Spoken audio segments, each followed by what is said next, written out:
Kelahiran Nabi Isa. Quran Surah Maryam ayat 19. Qala inama ana rasulu rabbiki li ahabalaki gulaman zakiya. Dia, Jibril, berkata, sesungguhnya aku hanyalah utusan Tuhanmu, untuk menyampaikan anugerah kepadamu seorang anak laki-laki yang suci. Juz ke-16. Tafsir. Jibril menyadari ketakutan Maryam. Dia lalu memperkenalkan diri dan berkata, sesungguhnya aku ini hanyalah utusan Tuhanmu yang menjaga dan melindungimu. Aku mendapat tugas untuk menyampaikan berita tentang anugerah yang akan dikaruniakan Allah kepadamu, yaitu seorang anak laki-laki yang suci dari segala dosa dan noda.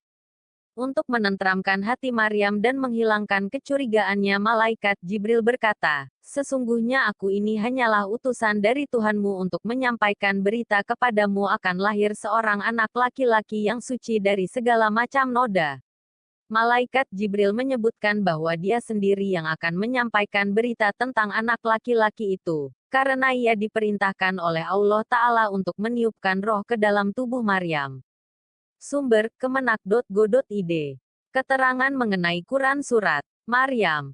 Surat Maryam terdiri atas 98 ayat, termasuk golongan surat-surat Makkiyah, karena hampir seluruh ayatnya diturunkan sebelum Nabi Muhammad S.A.W. hijrah ke Madinah, bahkan sebelum sahabat-sahabat beliau hijrah ke negeri Habsyi.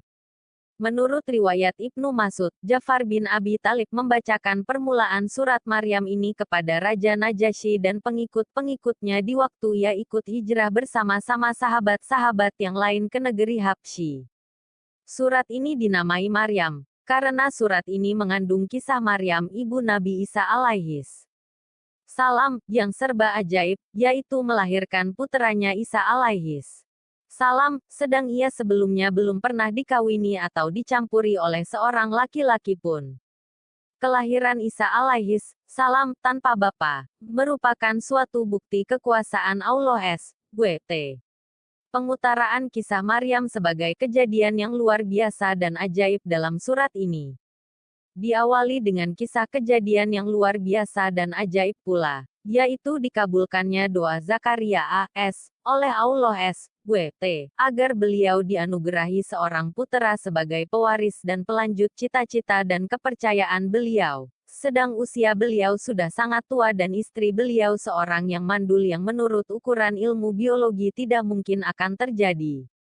Hadits pilihan dari Abdullah bin Buraidah dari ayahnya, dia berkata, Nabi Shallallahu Alaihi Wasallam pernah mendengar seseorang mengucapkan, Ya Allah, sesungguhnya aku meminta kepadamu, bahwasanya Engkau adalah Allah yang Maha Esa, yang bergantung padanya segala sesuatu, yang tidak beranak dan tidak diperanakkan, dan tidak ada seorang pun yang setara dengannya. Maka Rasulullah Shallallahu Alaihi Wasallam bersabda, sungguh dia telah meminta kepada Allah dengan namanya yang agung, yang apabila diminta dengan menyebutnya, pasti akan diberi, dan apabila berdoa dengan menyebutnya pasti akan dikabulkan. Hadis riwayat Sunan Ibnu Majah No. 3847.